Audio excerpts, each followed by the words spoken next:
Hapon na iyon nang dumating ang isang matabang lalaking may dalang maleta ng mga tela at mga larawan ng disenyo. Ako si Lorna, 35, mananahi sa palengke, at ang araw-araw kong buhay ay umiikot sa ingay ng mga makina, amoy ng bagong putol na tela, at alikabok ng sahig na puno ng hibla.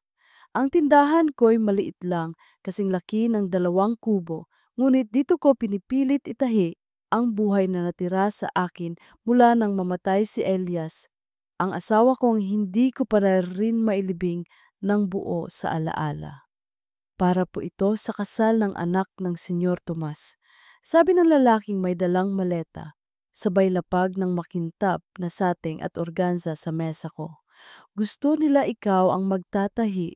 Maraming mananahi sa syudad, pero sabi ng amo, iba raw ang kamay mo. May tingin sa detalye. Tumingin ako sa mga tela, pinisil-pisil ang kinang, pinasadahan ng daliri ang kinis, sanay na akong umorder ang mga tagapalengke, damit pambinyag, uniforme sa paaralan, parot saya para sa pista. Ngunit ngayon, sa harap ko, mga materyales na masyadong marangya para sa maliit kong pwesto. Mga telang hindi ko inaakalang mapapadpad sa kamay kong may kalyo. Babayaran ka ng tama, dagdag ng lalaki, at iniabot ang sobre. Binuksan ko. Down payment para sa 5 gown ng abay, 2 barong, at ang mismong gown ng ikakasal. Halos hindi ko nasukat ang bigat ng pera. Ang naisip ko agad, makakabayad ako sa renta, makakabili ng bagong makina, at baka makapagpadala ng dagdag sa kapatid kong nag-aalaga sa anak naming iniwan ng yumaong asawa ko. Tumango ako. Sige, kailangan ko lang ng sukat at petsa ng kasal. Ngumiti ang lalaki, parang magaan ang loob. Darating si senyor mismo para magpasukat. Gusto niya personal. Doon ako natigilan. Ang pangalan ni Thomas ay hindi bago sa akin. Sa palengke, mabilis kumalat ang mga kwento. Mabait daw, bukas ang palad, marunong makinig sa mga tauhan. Ngunit may isa pang kwentong kasabay laging binubulong. Hindi raw mapirmi ang tingin. Laging may nililingon kahit nasa piling ng asawa. Gabi na nang maisip kong simulan ang unang tusok. Nasa lamparang lumang suplay ako ng liwanag at bawat karayom ay parang humahawak din sa puso ko. Sa bawat pagtahi, naririnig ko ang bulungan ng mga kapitbahay. Magalang yan si Tomas, pero huwag mong hayaang pumasok ng sobra sa buhay mo. Pinilit kong iwaksi at tinutok ang sarili sa gawa. 1 linggo ang lumipas at dumating nga siya, si Tomas. Nakasuot ng barong na malinis at maayos, hindi makintab ang relo, ngunit halata ang bigat ng pangalan. Nang pumasok siya sa pwesto ko, biglang natahimik ang mga nagbuburda sa gilid, pati ang batang alalay kong si Mercy ay napalunok ng hininga. Magandang hapon, Ginang Lorna. Magalang niyang bati, sabay abot ng kamay. Nag-aatubili akong nakipagkamay. Oo, ako po. Ngumiti siya, hindi pilit. Ako si Thomas. Salamat sa pagtanggap ng order. Gusto ko sanang makita kung paano mo sinusukat para makasiguro sa detalye. Tahimik kong kinuha ang metro at sa pagitan naming dalawa, naroon ang pulso ng katahimikan. Siya, nakatayo, nakatitig na parang may iniisip na malalim. Ako, nakatingin sa pagitan ng mga linya ng kanyang katawan, sinusukat ng walang dagdag na salita. Ang bawat galaw niya ay masinop, magalang, hindi bastos. Ngunit sa ilalim ng lahat ng iyon, may bigat na hindi ko maipaliwanag. Pagkatapos ng sukat, iniwan niya ang maliit na kahon sa ibabaw ng mesa ko. Para sa iyo, hindi ko alam kung paano magpasalamat sa talento, pero sana tanggapin mo. Binuksan ko at halos nabitawan ko ang takip. 1 kwintas na perlas, hindi labis na malaki, ngunit halatang tunay, at may kinang na hindi ko kayang bilhin kahit 10 taon akong magtahi araw-araw. Hindi maaari, mabilis kong sabi, isinara ang kahon at ibinalik. Bayad na ang trabaho, hindi ko tatanggapin ang sobra. ngunit ngumiti siya at itinulak pabalik. Walang kapalit ito. Minsan, may mga bagay na dapat ibigay dahil iyon ang nararamdaman. Tanggapin mo lang, Lorna. Natahimik ako. Ang mga kamay kong sanay tumahi ay biglang nag-alinlangan. Sa likod ng utak ko, may tinig ng babala, ngunit sa puso ko, may bahagyang init na hindi ko matukoy. Lumabas siya ng tindahan at naiwan akong nakatitig sa kahon. Ang liwanag ng hapon sumilip sa pagitan ng tela at karayom at doon ko naramdaman isang bagay ang nagsisimula kahit hindi ko pa alam kung saan hahantong. Kinagabihan, hindi ako nakatulog. Nakatitig ako sa kisame ng maliit kong kwarto. Naririnig ang tiktak ng orasan. Nararamdaman ang malamig na hangin na pumapasok sa siwang ng bintana. Sa tabi ko, nakalapag sa mesa ang kahon ng perlas. Hindi ko pa na pa rin binubuksan muli, ngunit ramdam ko ang bigat nito. Hindi sa presyo, kundi sa maaaring dalhin. Bago ko ipinikit ang mata, nagsulat ako sa lumang notebook na ginagamit kong parang diary. May mga alay na hindi mo alam kung regalong malinis o patibong na marahan, ngunit sa parehong paraan, parehong bumibigat sa dibdib. At sa unang pagkakataon matapos ang mahabang panahon, naramdaman kong parang may kumakatok muli sa pintuan ng puso kung matagal ko nang iniwan sarado. Kinabukasan, maaga akong dumating sa pwesto bago pa bumukas ang mga karinderya sa gilid ng palengke. Ang sahig ay malamig, may lagkit ng kahapon, at ang liwanag ng umagang bagong gising ay dahan-dahang gumagapang sa pagitan ng mga himulmol ng tela. Binuksan ko ang bintanang kawayan. Sumalubong ang amoy ng isdang bagong hango at kape na hinaluan ng asukal na malalaki ang butil. Sa ibabaw ng mesa, nakapatong pa rin ang maliit na kahon. Hindi ko muling binuksan, pero parang naroon ang tingin ko, kahit nakapikit. Manang Lorna! Sigaw ni Mercy ang payat at laging nagmamadaling alalay ko habang hinihila ang lumang kurtina sa may pinto. Andito na po si Aling Vicky, nag-aabang ng laylayan sa paldaan niya, yung pang-Sabado raw. Tumango ako at kinuha ang gunting. Sabihin mong mamayang tanghali ko masusukat, uunahin ko tong pattern ng abay. Grabe po yung dumating kahapon, bulong ni Mercy, sumisilip sa kahon na para bang may isip iyon. Totoo ba yan? Tit! Pinutol niya ang salita, sinulyapan ng pinto at ibinaba ang boses. Si Senyor Tomas? Trabaho lang, Mercy. Sagot ko, mas mahinang tono kaysa sa dati. Paabot nga ng kreyon, yung puti. Habang nagguguhit ako ng bagong pattern, naririnig ko sa labas ang mga usapan, pinaghalong sigaw ng tindera ng gulay, hirit ng magtataho at gigil ng tsismis na walang pakundangan. Uy, sabi ng kapatid ng pamangkin ng kusinero, nagpunta raw si Senyor sa pwesto ni Lorna kahapon. Talaga? Ay mabait yon, pero alam mo na, hindi mapirmi ang tingin. Marunong ang palengke magbasa. May pagkamanlalait pero mas madalas mababaw lang ang tuwa sa pang-uusisa. Pinakawalan kong parang langaw ang mga bulong at ibinalik ang isip sa papel. Sa tuwing lumalapat ang kreyon, nakikita ko ang tabas ng damit sa isip ko. Kung paano babagsak ang laylayan sa tuhod. Kung saan itatago ang tahi para hindi maramdaman ng ikakasal ang bigat ng araw. Tanghali, dumating si Mang Rodel para mag-ayos ng makina. Inikot niya ang tornilyo, pinakiramdaman ang ingay ng karayom. Lorna, sabi niya, hindi sumusulyap sa akin. Mag-ingat ka, ang tahimik na tubig malalim. Umismid siya, ikinuyom ang maliit na gamit at umalis na parang hindi naman talaga siya nagkakabit ng kung ano. Naiwan akong nakatitig sa makina na parang may alam itong hindi ko kaya. Sa pagitan ng hapon at dapit hapon, saka siya muling dumaan. Si Tomas, may dalang 2 bilao ng pansit na may kalamansi sa gilid at sapin-sapin na may ginataan sa ibabaw. Hindi siya nakabarong ngayon. Nakaasul na polo, nakatupi ang manggas. May ayos ang buhok, ngunit sa malapitan, may bahagyang guhit ng puyat sa ilalim ng mata. Para sa lahat dito, sabi niya, inilapag ang bilao sa mesa ng gamit. Baka may nakakalimutang kumain kapag abot tenga ang oras. Huwag na sana kayong mag-abala, sagot ko. Nangingiting may hiya.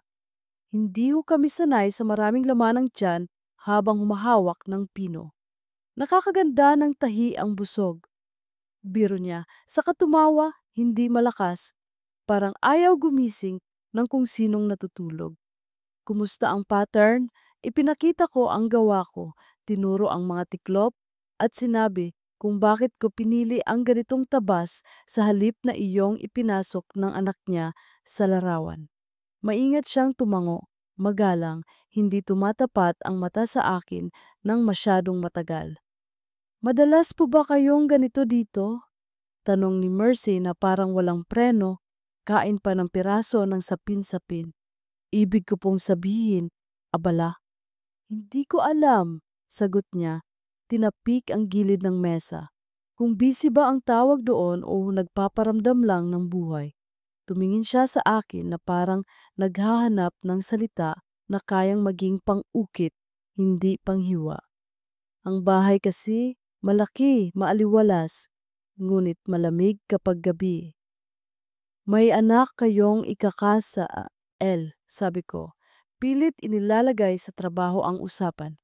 Mainit ang loob pag may naghahanda. Mainit sa papel, tugon niya at doon lumitaw ang higpit sa gilid ng talukap ng mata. Magandang usapan, magandang dekorasyon, magandang larawan. Pero pag uwi, kung minsan, puro alikabok. Napangiti siya pero walang dila ang nangiting iyon. Nang umalis siya, inihatid ko siya ng tingin hanggang sa sumuot siya sa pagitan ng mga tindang bangus at gulay. Tinignan ko ang kahon sa gilid na hindi ko pa rin masikmurang buksan. Para itong maliit na mata na nakabantay. Gabi. Parang humaba ang anino ng mga damit. Ang makina, matapos kong patayin, ay parang may natitirang pintig na kahit ako'y naririnig. Umuwi ako sa inuupahang silid sa likod ng pwesto. Tumawid ng makipot na eskinita na amoy mantika. Sa mesa kong matagal nang hindi napapalitan ang barnis, muli kong inilagay ang kahon. Pinagmasdan ko ito habang kumakain ng tinapay at kape. Sa bawat pagnguya, parang may matigas na butil na ayaw maubos. Sa hating gabi, sumuko ako, dahan-dahan kong binuksan ang takip. Ang perlas, kasing inosente ng butil na naligaw sa loob ng kabibe, ay nagningning sa liwanag ng maliit kong bumbilya. May kinang itong hindi mapagkakatiwalaan at sa mismong clasp, may maliit na ukit na hindi ko natiyagang basahin. Itiniklop kong muli ang kahon at isinuksok sa ilalim ng aparador. Elias, bulong ko. Hindi ko alam kung kanino, kung saan.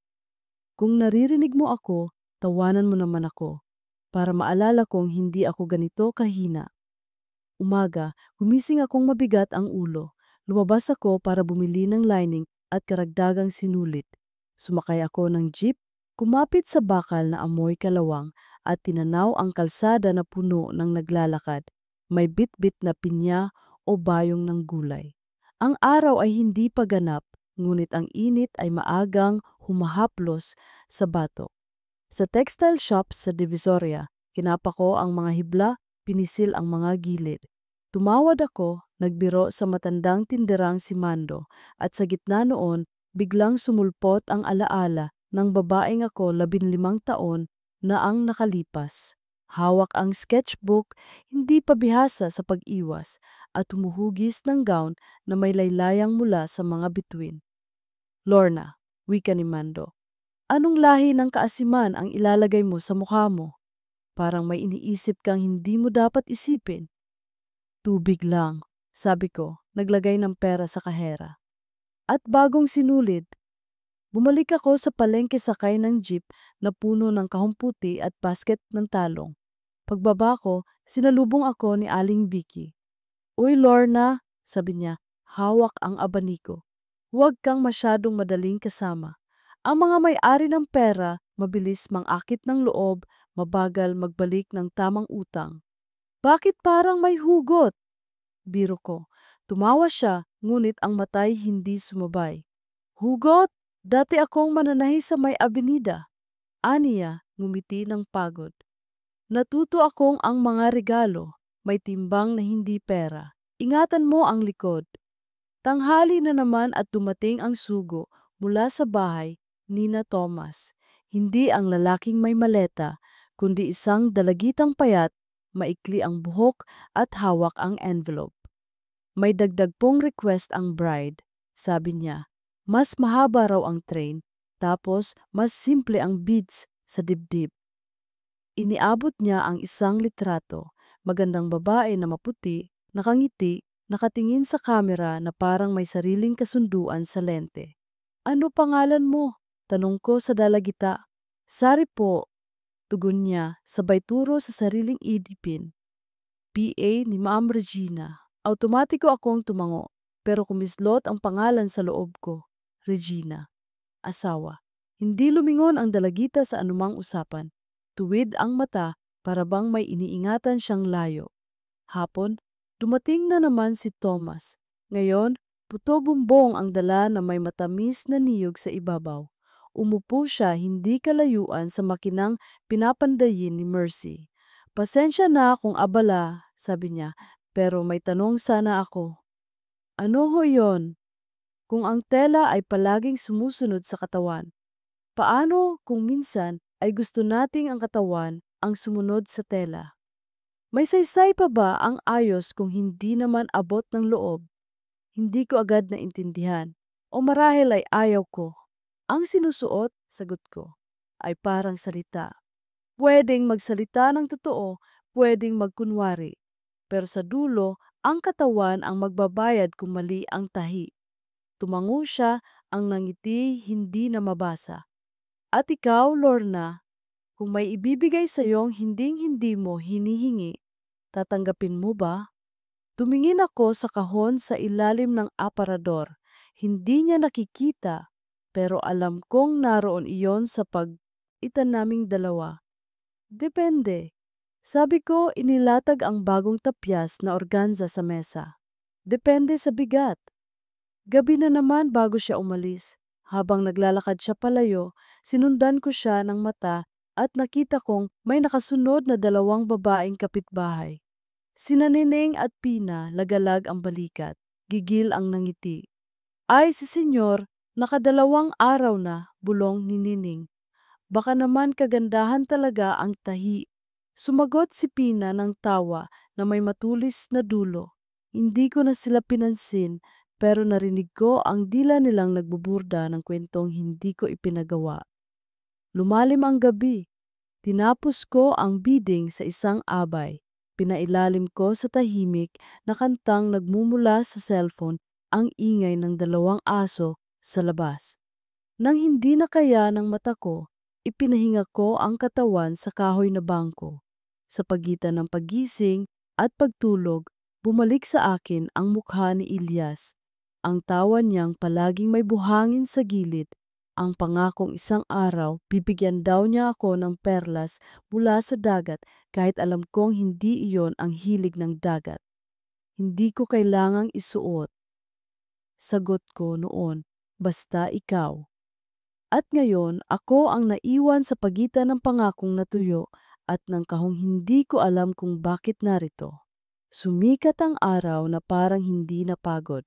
Ikalimang araw mula na nang dalhin ang kahon, nagpasya akong kumalas sa paglalaban sa loob. Isinuksok ko sa bag ang kahon, sinuot ang sandalyas na may kupas na sintas at lumabas. Sumakay ako ng jeep pabayan, sumuot sa trapiko na amoy langis at pawis. Bumaba ako sa tapat ng lumang sanglaang suki ng mga mananahi. Nandoon ang matandang si Benong, kilala sa mata sa bato at sa dila sa salitang totoo. Lorna, bati niya, inilapat ang salamin sa taas ng ilong. Anong dalaw mo? Inilapag ko ang kahon. Tatanungin ko lang kung magkano ang halaga nito, kung tunay ba, at kung may dapat akong malaman. Dahan-dahan niyang binuksan ang kahon, parang may bata sa loob. Nasilaw ang puting ilaw sa perlas. Naglaro sa gilid ng mata ni Benong ang liwanag. Kumuha siya ng maliit na lupon, magnifying lens, at tumitig ng matagal. Pinisil niya ang kawit, pinadaan ang daliri sa sinulid na pinagdikit-dikit ang mga butil. Tunay, sabi niya, walang pagdadalawang isip. Lumang-luma ang pagkakabuo, hindi pabrika. Pinagdikit ng sinulid na galing hapon, tingnan mo tong liit na looma. Sa pagitan ng dalawang butil, ganyan ang gawa dati. At ang clasp, huminto siya, pinihit ang dulo, pinisil para bumuka saka itinapat sa ilaw. May ukit. Itinaas niya ang lens at kahit malabo ang mata ko sa ganitong lapit, nakita ko ang maliliit na titik na parang gasgas sa araw. Arta. At sa ibaba isang petsa, hindi buo pero malinaw ang buwan at taon. Tingin ko regalo ito, dagdag ni Binong. Matagal na, huwag mong sabihin sa akin ibinigay lang sa'yo na parang kendi. Hindi ko napigilang mapasinghap. Saan mo nahulaan? Tingnan mo ang clasp. Aniya, inikot ang kawit hanggang sa dumungaw ang isang liit na titik sa gilid. Nakaukit ang Regina. Sa mas pinupang paraan parang bulong. Hindi ito pang binibenta, pang sarili. Kung sino man ang may-ari, hindi siya basta-basta. Nalaglag ang tingin ko sa perlas at naramdaman ko ang palad kong pinagpawisan. Parang may humawak sa bato ko at marahang itinulak paharap sa salamin kung saan hindi ko na maiiwas ang sariling mukha. Sa labas ng bintana, dumadaan ang mga taong may bitbit na buhay na kani-kanila.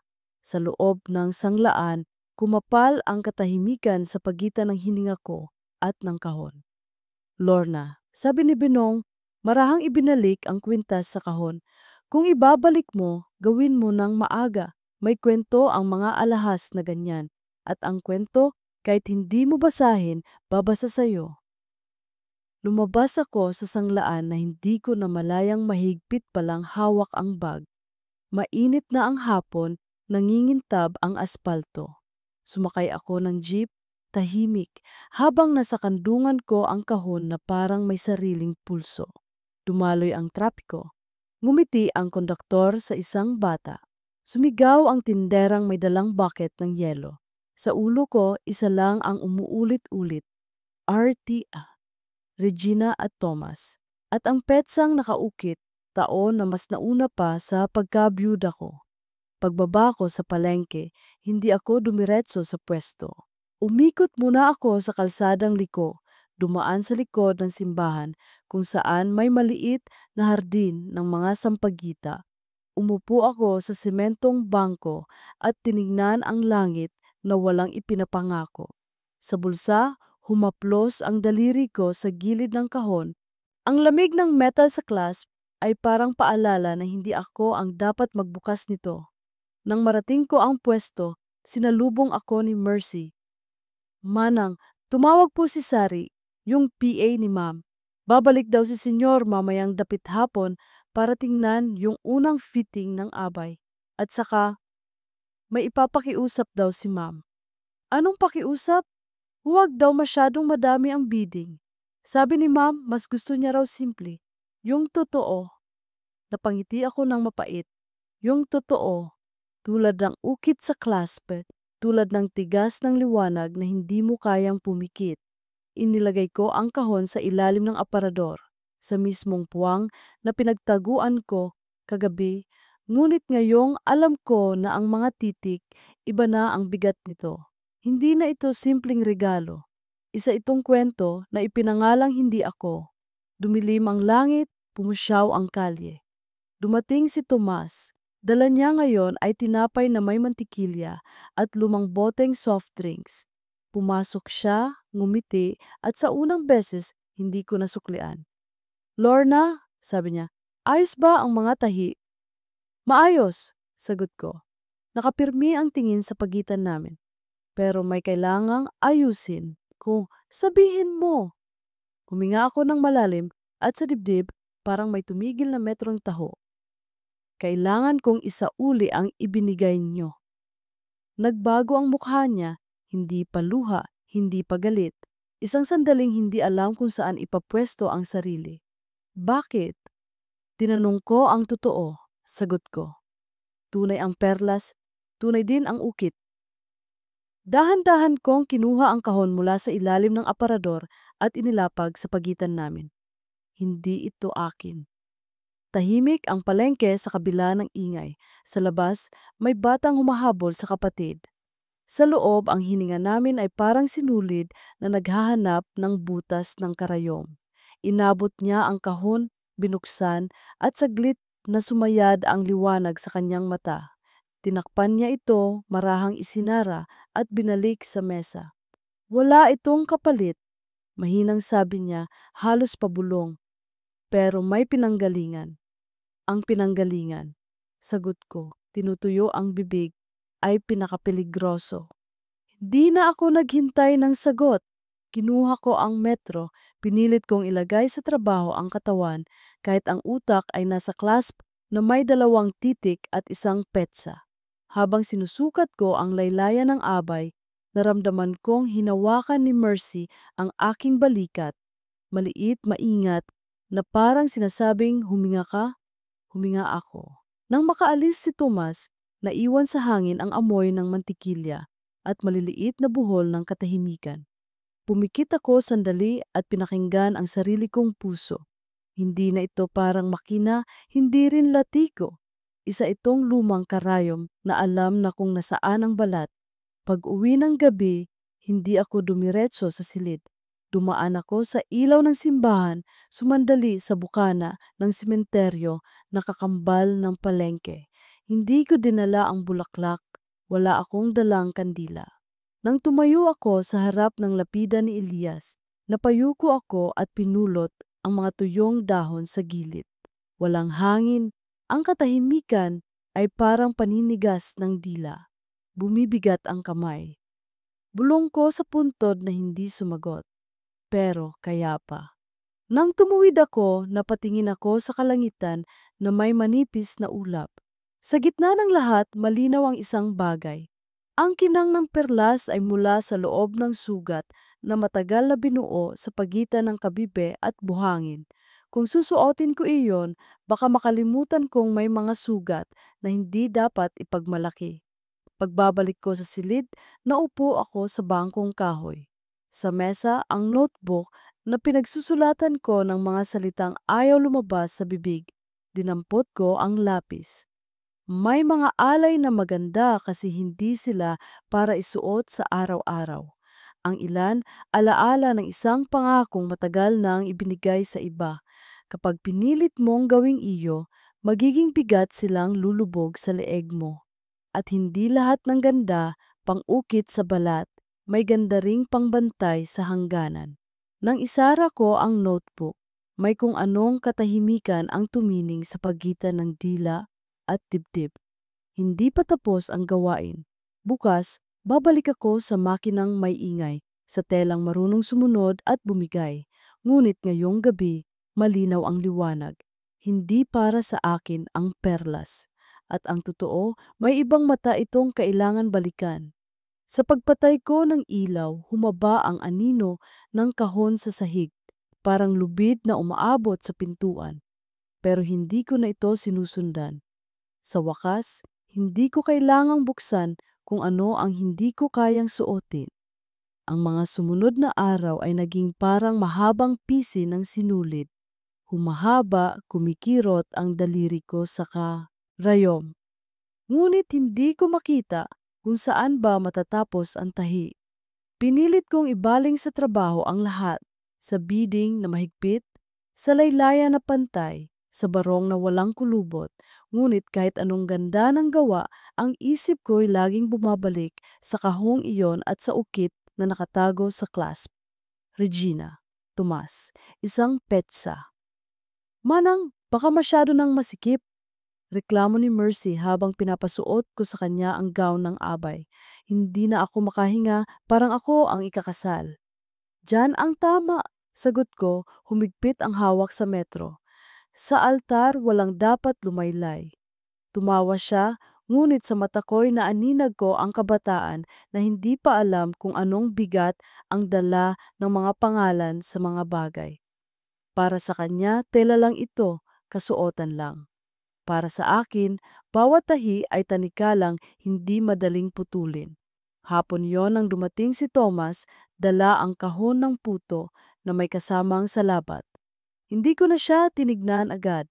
Nakatuon ako sa pagtahi ng mga bulaklak sa laylayan ng gown. Napagod ka na siguro, bungad niya. Huwag mong ubusin ang sarili mo sa isang hinga lang. Trabaho ko ito, sagot ko. Hindi inangat ang mata. Bayad ang bawat hinga. Tahimik siyang naupo. Pinakinggan ko ang paglalapag niya ng kahon, ang pagbukas ng takip, at ang mahina niyang paghinga bago nagsalita. Lorna, maingat niyang wika, minsan ba, pakiramdam mo, hindi na ikaw ang humihinga para sa sarili mo, na lahat ng galaw mo para na lang sa ibang tao. Napatigil ang kamay ko sa loob ng maikling sandali, parang narinig ko ang sarili ko sa kanya. Ako na gumigising para magtahi, hindi dahil gusto ko, kundi dahil kailangan para mabuhay, para may maipadala, para hindi tuluyang mabura ang pangalan ko sa mundong ito. Ngunit pinili kong hindi ipakita iyon. Bakit niyo tinatanong? Dahil ganoon ako, sagot niya. Malaki ang bahay, maraming tao, pero wala akong sariling silid. Napatingin ako sa kanya.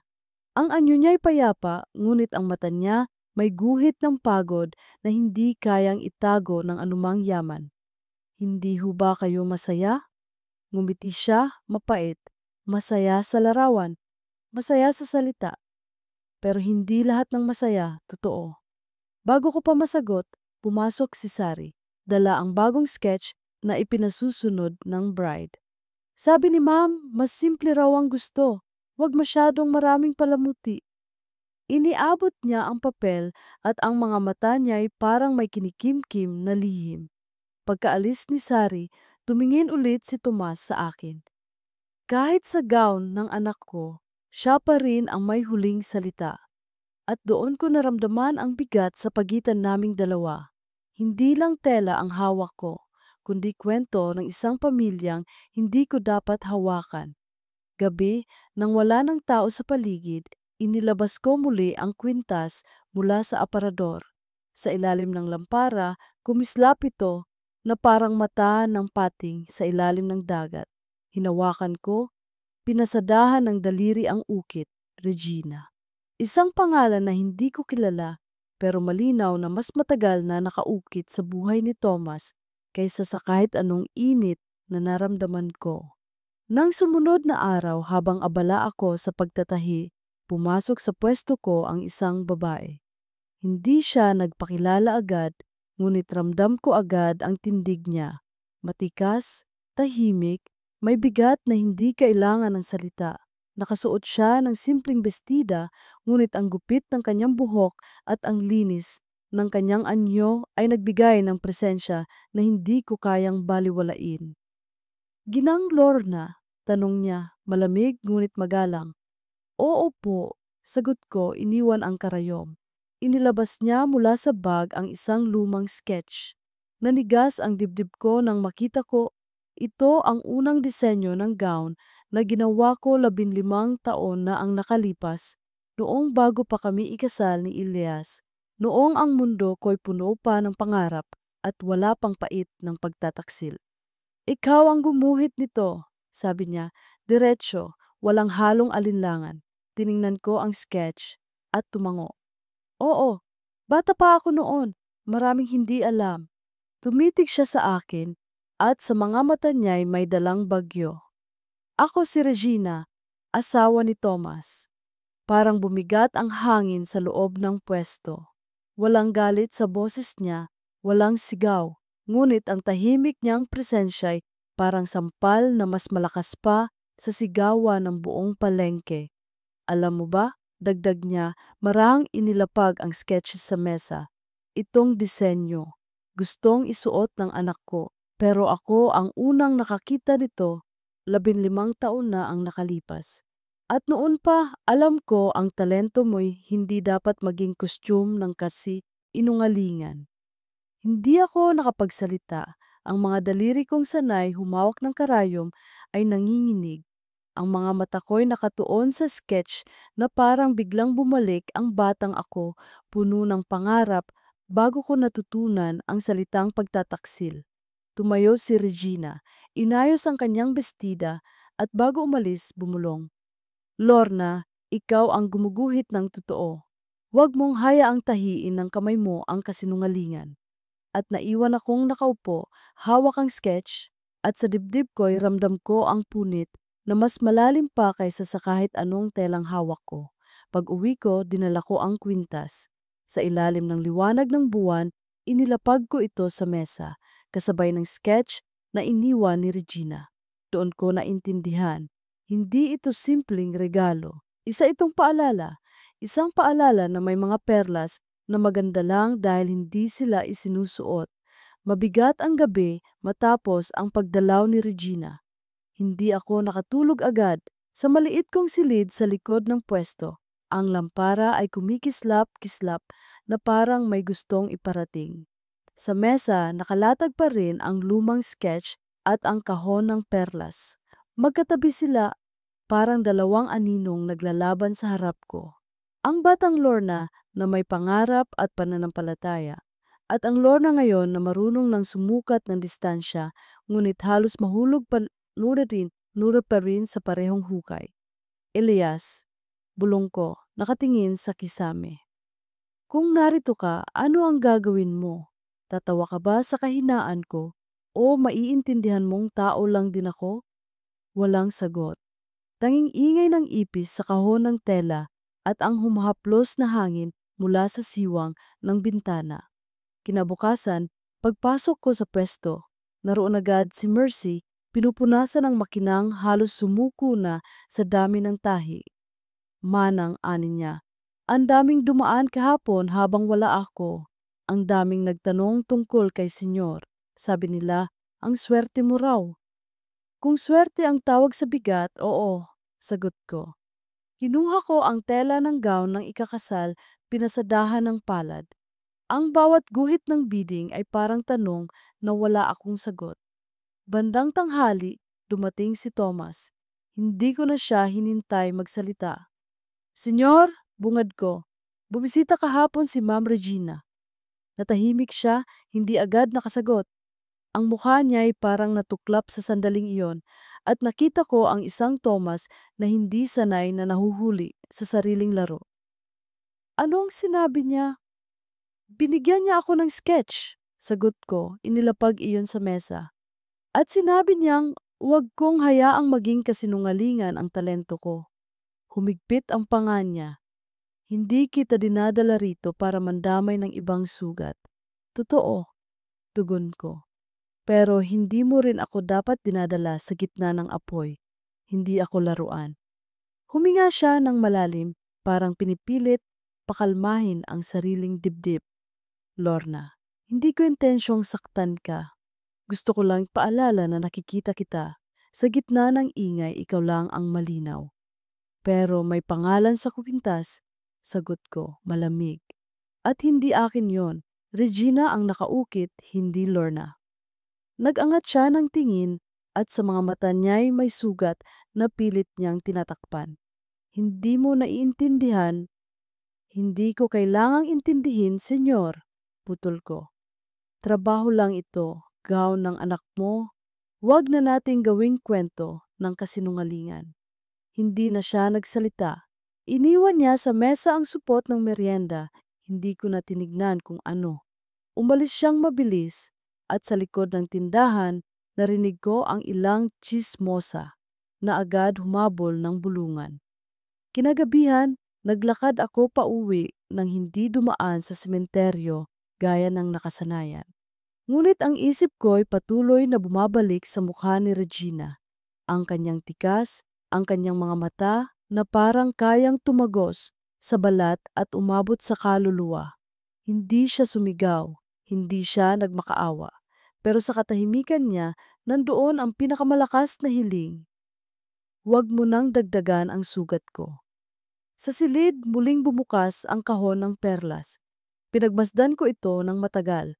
Naisip ko, bakit sa lahat ng bagay, perlas ang ibinigay, hindi ginto, hindi hiyas na makintab, kundi perlas. Isang bagay na galing sa sugat ng kabibe. Butil na inipon, tinabunan, pinakinis hanggang naging ganda. Ngunit ganda pa rin ba ito kung gagamitin para takpan ang kasalanan? Umupo ako, kinuha ang notebook at isinulat.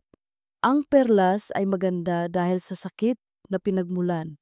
Ngunit kapag isinuot sa maling leeg, nagiging tanikala. Makalipas ang ilang araw, dumating ang araw ng final fitting.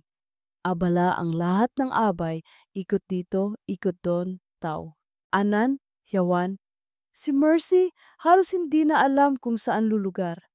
Ako, hawak ang gunting, sinisiguradong walang sablay ang laylayan. Sa gitna ng kaguluhan, dumating si Tomas. Maayos ang barong, ngunit halata ang pagod sa mukha. Sumulyap siya sa akin, ngunit hindi na ako tumugon. At saka pumasok si Regina. Tahimik siyang lumapit, dala-dala ang lumang sketch na iniwan niya sa akin noon. Inilapag niya iyon sa mesa. Hindi para sa akin, kundi para ipaalala kay Tomas. Naalala mo pa ba ito? Tanong niya. Malamig ngunit malinaw. Tumingin si Tomas sa papel at nakita ko ang pagkislot ng kanyang labi. Oo, sagot niya mababa ang boses. 15 taon na ang nakalipas, dagdag ni Regina. At hanggang ngayon, hindi ka pa rin natutong igalang ang ganda kung hindi ito nakaukit sa pangalan mo. Walang salita si Thomas. Ang mga abay, nagkatinginan, hindi alam kung aalis o magpapatuloy. Ako'y nakatayo lang, hawak ang gunting, parang nakikiisa sa katahimikan. Lorna, wika ni Regina, tumingin sa akin, huwag mong hayaang gawing kasinungalingan ang mga tahi mo. Mas maganda ang damit kapag totoo. At doon ko naintindihan ang dapat kong gawin. Kinagabihan, matapos ang fitting, dinala ko ang kahon ng perlas sa malaking bahay ni Thomas. Hindi ako tumawag, hindi ako nag-abiso. Basta lumakad ako sa malamig na kalsada at sa harap ng malapad nilang gate, iniwan ko ang kahon, nakabalot sa puting tela.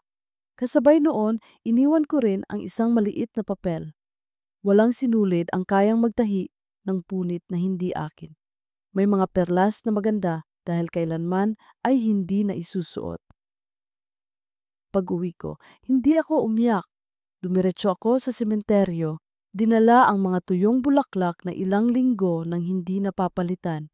Nilinis ko ang puntod ni Elias, inayos ang lupa sa paligid, at sa katahimikan ng gabi, bulong ko. Natuto na ako sa wakas. At habang nakaupo ako roon sa ilalim ng buwan, naramdaman kong unti-unting naghilom ang punit sa dibdib ko. Hindi dahil may pumalit, kundi dahil pinili kong huwag nang dagdagan ang sugat ng iba. Pagkatapos kong isauli ang kahon ng perlas, naging magaan ang mga araw. Hindi magaan na parang walang bigat, kundi magaan dahil alam kong wala na akong tinatagong lihim sa pagitan ng puso ko at ng mga mata ng iba. Ngunit gaya ng lahat ng sugat na gumaling, may peklat pa ring naiwan. Sa palengke, nagbalik sa dati ang ritmo ng buhay. Ang tunog ng makina, ang pagbagsak ng gunting sa mesa, ang halakhak ng mga tindera ng gulay na nagkukwento ng buhay ng kanilang mga anak, lahat iyon ay muli kong niyakap. Si Mercy bumalik sa pagiging masigla at sa tuwing binabanggit ng mga tao ang pangalan ni Thomas, mas maikli na lang ang sagot niya. Parang natuto rin siyang maglagay ng distansya. Isang umaga, dinalaw ako ni Sari, tahimik at maingat pa rin. Inabot niya ang bayad para sa natapos na mga gown. Salamat, Ginang Lorna, sabi niya. Si Ma'am Regina mismo ang nagsabing maganda raw ang gawa mo. Simple pero totoo. Walang anuman, sagot ko, tinanggap ang sobre. Iyon lang naman ang kaya ko, ang gawin itong totoo. Nakangiti siyang umalis at naiwan akong nakatingin sa sobre, iniisip kung gaano karami ang kayang baguhin ng isang salita. Totoo. Ngunit hindi rin tuluyang natapos ang kwento sa pagbabalik ng kahon. Isang dapit hapon, habang isinasara ko ang pwesto, lumapit si Tomas. Hindi siya nakabarong, hindi rin nakapolo gaya ng dati. Nakasuot siya ng simpleng kamiseta at pantalon, halos hindi mo aakalain na siya ang may-ari ng malaking bahay na pinag-uusapan ng lahat. Salamat! Bungad niya, walang pag-ikot-ikot. Salamat sa hindi pagtanggap. Walang dapat ipasalamat, sagot ko habang inaayos ang tela. Ginawa ko lang ang tama. Hindi lahat kayang gawin ang tama, sabi niya, tinitigan ang mga kamay kong abala. Minsan, kahit alam na ng tao ang mali, mas pinipili pa rin nilang kumapit. Pero ikaw, hindi. Tumingin ako sa kanya at doon ko nakita ang lalaking hindi senyor, hindi ama ng ikakasal, hindi may-ari ng malaking negosyo. Isa lang siyang tao, pagod, sugatan, naghahanap ng pahinga. Hindi ko kayang dagdagan ang sugat ng iba, sagot ko. Marami na akong peklat para maging dahilan ng bago. Tahimik siyang tumango at bago siya umalis, iniwan niya ang mga salitang matagal kong dinig pa rin. Babalik ako sa kanya. Babalik ako kay Regina. Hindi dahil madali, kundi dahil iyon ang dapat. At sa unang pagkakataon, nakita ko ang maliit na sinag ng pag-asa sa mata niya, hindi para si aakin, kundi para sa pamilya niyang muntik nang mabura ng sarili niyang pangungulila. Lumipas ang mga linggo, dumating ang araw ng kasal ng anak nila. Hindi ako imbitado, ngunit mula sa malayo, nakita ko ang mga ilaw ng simbahan, ang pagdaan ng mga kotse, ang ingay ng musika at tawanan. Sa loob, tiyak kong maganda ang mga gown na tinahi ko, ngunit hindi ko na kailangang makita. Para sa akin, sapat na ang kaalamang naging parte ako ng isang kwentong hindi na humantong sa kasinungalingan. Kinabukasan, dinala ko ang natitirang tela at sinulid sa sementeryo. Naupo ako sa harap ng puntod ni Elias, inilapag ang mga tuyong bulaklak at nagsalita. Hindi ako nagkamali sa pagpili. Oo, muntik na. Oo, sandali akong nanghina. Pero sa huli, pinili kong manatiling buo. Sana nakikita mo ako at sana nakangiti ka. Pinunasan ko ang lapida, inayos ang paligid at sa katahimikan, naramdaman ko ang presensya niya. Hindi bilang multo, kundi bilang alaala na patuloy na humahawak sa kamay ko. Pag-uwi ko, isinulat ko sa notebook. May mga perlas na maganda dahil kailanman ay hindi na isusuot at may mga sugat na gumagaling dahil pinili mong hindi nang hawa ng bago. At sa unang pagkakataon matapos ang matagal na panahon, natulog ako nang walang iniintay na kumatok, walang iniingatang lihim at walang bigat na hindi akin. Ang makinang tumitigil sa gabi ay parang musikang nagsasabing, tapos na. Ngunit sa loob ng puso ko, alam kong hindi ito tunay na katapusan. Isa lamang itong tahi na nagpahinga, handang muling magdugtong kung muling mapunit ng panahon. Makalipas ang ilang linggo matapos ang kasal ng anak ni Thomas, bumalik sa dati ang galaw ng palengke. Ang mga tindera ng isda ay muling nakikipagtawaran, ang mga naglalako ng prutas ay paulit-ulit na sumisigaw ng presyo. At ako na may abala sa pag-aayos ng bagong order. Mga barot saya para sa nalalapit na pista. Ngunit kahit ganon, ramdam ko pa rin ang naiwan ng mga nakaraang buwan. Parang tahi na kahit pinutol mo na ang sinulit, nananatili pa rin ang marka sa tela. Isang hapon, habang tinatapos ko ang huling laylayan ng saya, napansin kong nakatitig si Mercy sa akin. Manang, wika niya, ang tahimik mo na nitong mga araw. Hindi ka na rin madalas sumasagot kapag may nagtatanong tungkol kay Senyor. Mas mabuti ng ganon, sagot ko. Hindi ko inangat ang mata mula sa sinulid. Hindi lahat ng tanong dapat may sagot. Ngunit alam kong hindi iyon ang totoo. Ang katahimikan ko'y hindi dahil wala na akong iniisip, kundi dahil mas pinili kong itigom ang mga salitang magdadala lamang ng bagong tsismis. Kinabukasan, maaga akong pumunta sa simbahan. Hindi ako palasimba mula nang mamatay si Elias, ngunit sa araw na iyon, parang may humila sa akin. Umupo ako sa pinakadulo, sa ilalim ng madilim na ilaw, at pinakinggan ang pari habang nagsasalita tungkol sa katapatan, kung paanong ang tunay na katapatan ay hindi laging masaya, kundi madalas ay masakit. Napapikit ako. Katapatan ba ang ginawa ko o simpleng pag-iwas lang? Paglabas ko, sinalubong ako ni Regina. Hindi ko siya agad namukhaan dahil simple ang suot niya, walang alahas, walang kasamaang tao. Ngunit nang tumingin siya sa akin, doon ko lang naalala ang bigat ng kanyang presensya. Ginang Lorna, sabi niya mahinahon, matagal ko nang gustong kausapin ka muli. Tumango ako.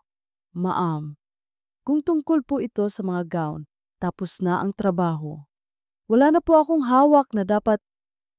Hindi tungkol doon, putol niya. Tungkol ito sa salamat. Dahil alam kong kaya mong tanggihan ang mga bagay na mas madaling yakapin. Hindi ako agad nakapagsalita. Ang bawat salita niya'y parang karayom na muling tumutusok sa balat na akala ko'y naghihilom na. Kung hindi mo tinanggihan, dagdag niya, baka mas lalo kaming gumuho. At wala akong maisusumbat sa'yo kahit na pinili mong tanggapin, pero mas malakas ka kaysa roon. At para doon, nagpapasalamat ako. Napayuko ako, halos hindi ko na kaya ang init na umaakyat sa aking dibdib. Ginawa ko lang po ang dapat. Ngumiti siya, hindi ngiting panalo, kundi ngiting pagod. Minsan, Lorna, ang paggawa ng dapat ay siyang pinakamahirap. At umalis siya, iniwan akong nakatayo sa harap ng simbahan. May pakiramdam na hindi ako talunan, hindi rin panalo, kundi isang taong piniling huwag maging dahilan ng mas malaking sugat. Pagbalik ko sa pwesto, sinalubong ako ni Mercy na nag-aayos ng mga retaso.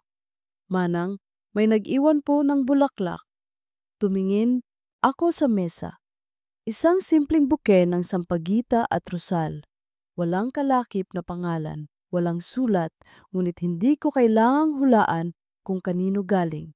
Inamoy ko iyon at sa bangoy naramdaman ko ang init ng mga gabing muntik ko nang kalimutan ang sarili. Isinuksok ko ang mga bulaklak sa isang lumang baso at itinabi sa makinang gamit ko. Hindi bilang paalala ng kung anong relasyon, kundi bilang alaala ng isang sugat na pinili kong hindi palalimin. Lumipas ang mga buwan. Dumating ang pista, dumagsa ang order. Minsan, naiisip kong bumalik si Thomas.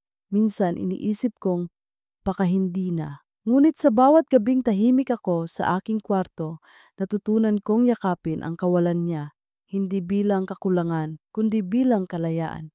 Isang gabi, naglakad ako papuntang sementeryo, dala ang mga bagong bulaklak. Inayos ko ang puntod ni Elias, pinunasan ang alikabok at binulong. Marami akong natutunan.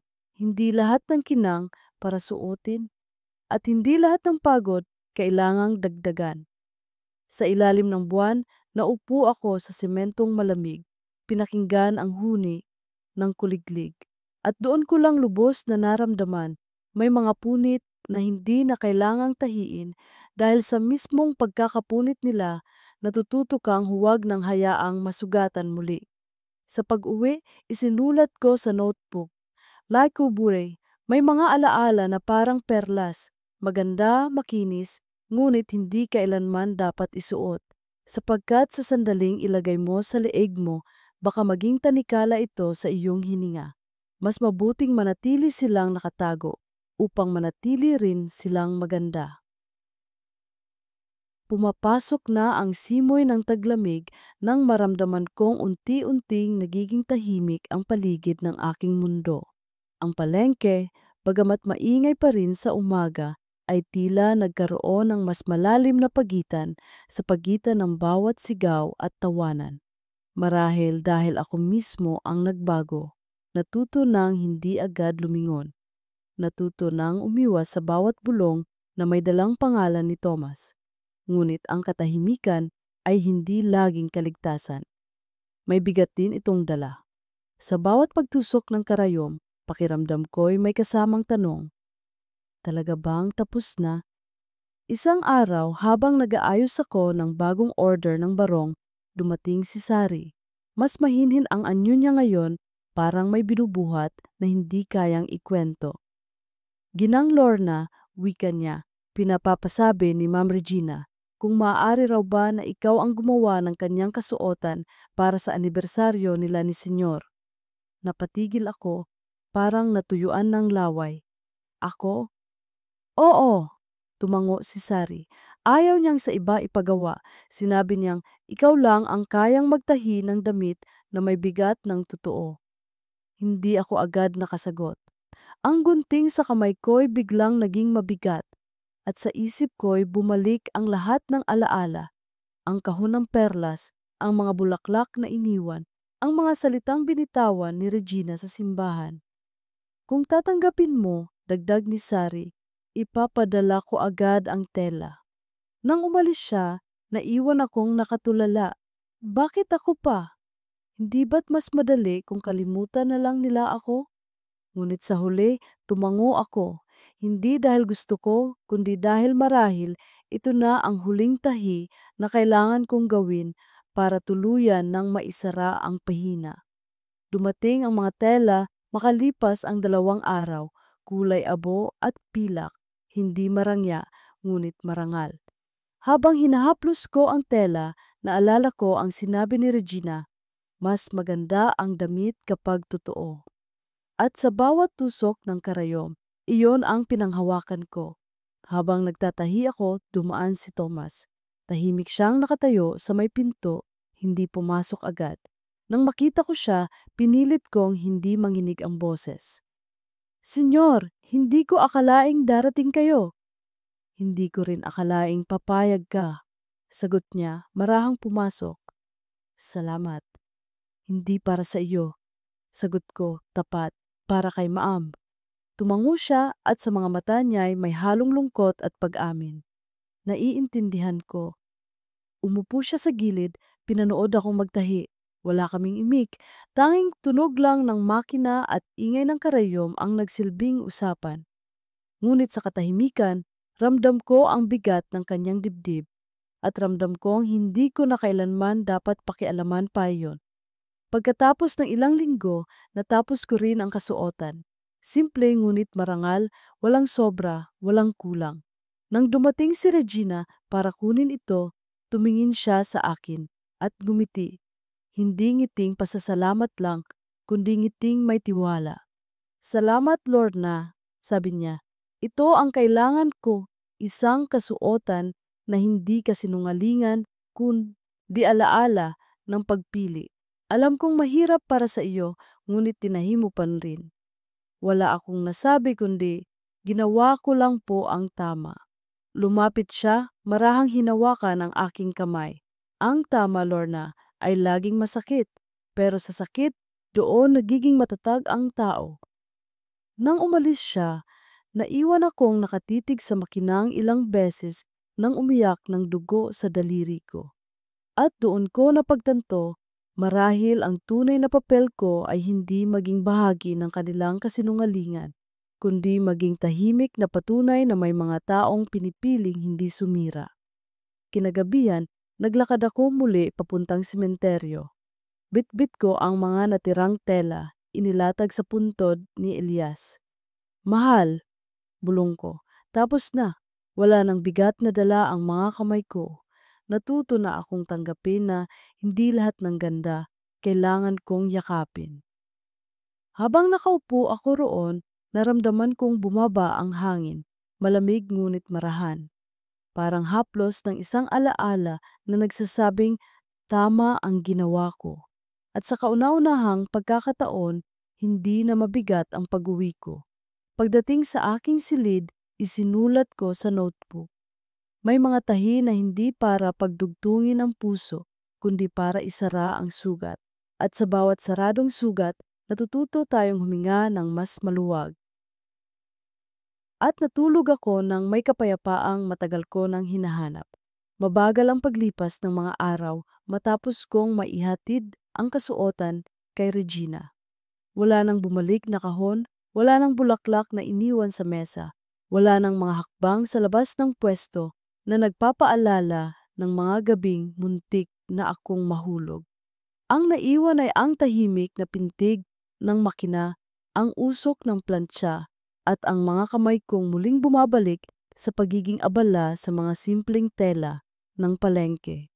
Ngunit sa loob ko, may kakaibang pakiramdam na parang nakapaloob ako sa isang kwento na hindi ko man sinadyang pasukin, ay nagturo sa akin ng leksyon na mas mabigat pa sa anumang tahi.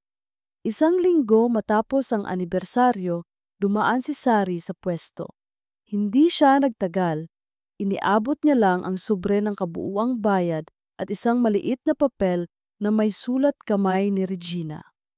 Salamat, Lorna. Ang kasuotan ay hindi lamang tela, kundi paalala na may mga sugat na maaring hilumin, basta't may nagpipili pa ring manatili.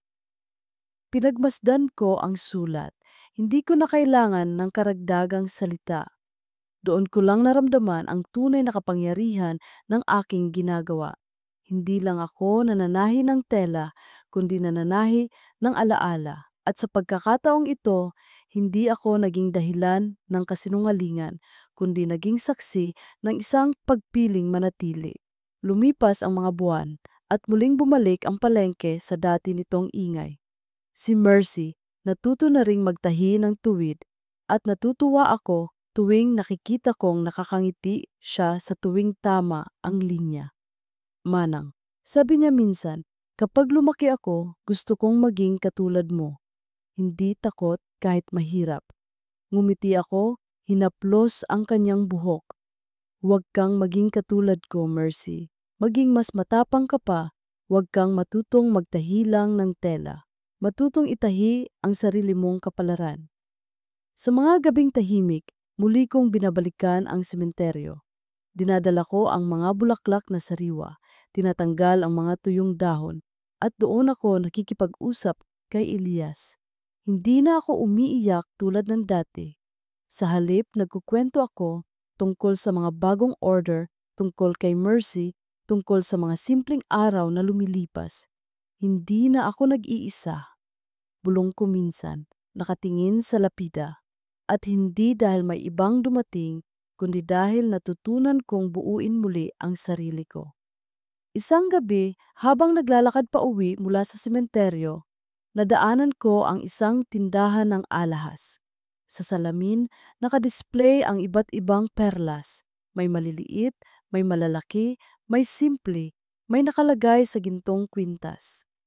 Tumigil ako sandali, tinitigan ang mga iyon, at sa loob ng dibdib ko, may kumislap na alaala ng kahong ibinalik ko noon.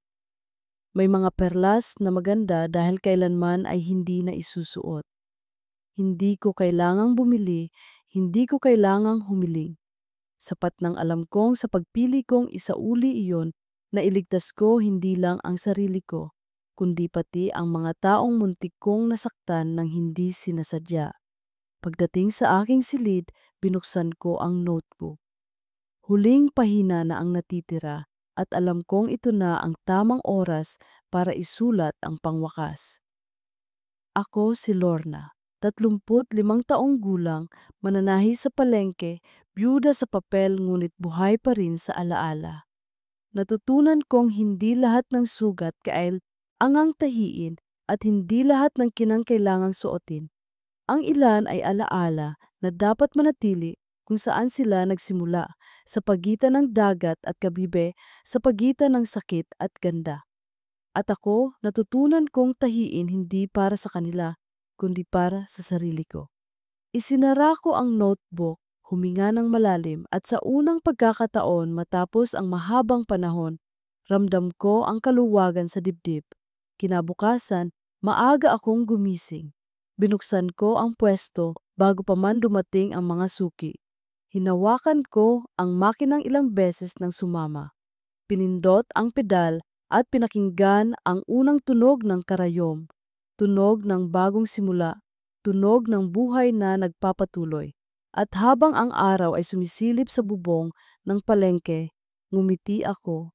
Hindi dahil madali, kundi dahil sa wakas, pinili kong buuin muli ang sarili ko. Tahi sa tahi, alaala sa alaala.